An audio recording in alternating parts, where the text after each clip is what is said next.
నువ్వా? ఏమిటి దారుణం? ఏ నీ ప్రాణం అంటే అంత తీప, ఇతరుల ప్రాణం అంటే అంత తేలిక? పొరపాటున గురి తప్పితే? అదే నేను అడగాలని వచ్చాను. చురకసుల కంటే వాడి అయిన చూపులు విసిరింది చాలక ఈనాడు అర్థంగా చురికి నేను అమ్మేది విసిరావు. ఏమిటి అభిప్రాయం? ఏమన్నా? ఏమన్నానా? అందరి ముందు నన్ను అభినందించి సన్మానించావు. ఈనాడు అంతఃపురం నుంచి కైజారు విసిరి నన్ను అంతమందించడానికి యత్నించావు. నేనా? నేను నిన్నంతం చేయాలని యత్నించానా?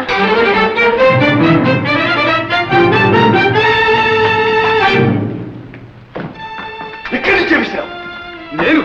నేను నా కళ్ళతో చూశాను. అవును, విసిరాను. విసిరింది చురకత్తి కాదు, పూలచంద్రు. మెచ్చిన హృదయంతో విసిరాను. ప్రవాహంలో పడి ఉక్కిరి బిక్కిరైపోతున్న ప్రాణానికి అమృతహస్తం దొరికిందనుకున్నాను. నా అదృష్టమే నీ రూపంలో వచ్చి నన్ను కాపాడుతుందని ఆశపడ్డాను. రాకుమారి, మీరేం మాట్లాడుతున్నారో నాకు అర్థం కావటం లేదు. రాకుమారి